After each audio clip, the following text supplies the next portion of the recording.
Let's take a look at the OT view now.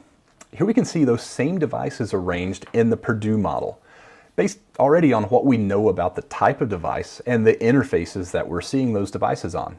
This is a pretty good guess by the CPS, but you can always rearrange devices if this doesn't exactly match your environment. We know that we have vulnerable devices in our environment, but we can't always patch those devices right away, especially in a production system. So let's enable virtual patching so that the CPS can provide a patch to block traffic to a vulnerable system that would match a known exploit. By default, we have a single virtual patching rule that patches any discovered vulnerabilities of any security level. We can configure this rule to only patch specific vulnerability levels or to allow vulnerabilities so that they're logged and we can manually take action. Let's head back over to our firewall policies and look at the policies between our monitoring and operations networks. We'll turn on the same application control default profile and SSL certificate inspection we used earlier. As we discover more and more devices, we'll be discovering more vulnerabilities. Because we care about protecting those vulnerable assets from outside of the ICS environment, we'll be applying the virtual patch profile between HQ, or the IT environment, and our various protected networks, starting with the control network.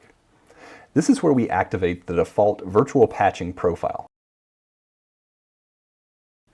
All right, we've had some time to learn more details about the devices in the environment. So let's go back to the Asset Identity Center to find some vulnerable devices.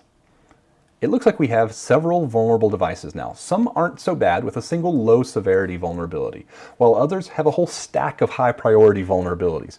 We're getting all of this information from the detection tools the CPS has at its disposal with continuous updates from FortiGuard Labs on the latest vulnerabilities discovered in the wild.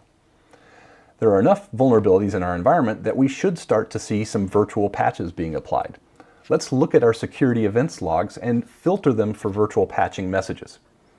Here it looks like we have a patch applied already against the Advantech device we just saw.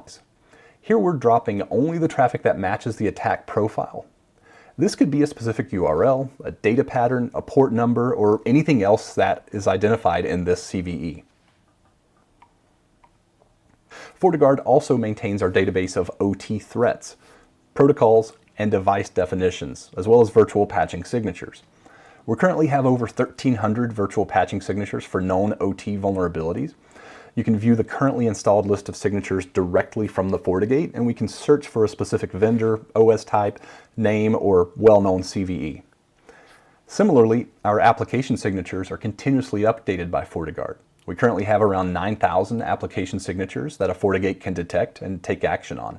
Over 3,000 of those signatures are specific to OT environments. Looking at something as universal as SIP, you can see that we can get very granular in our definitions and can differentiate between different types of SIP commands or messages.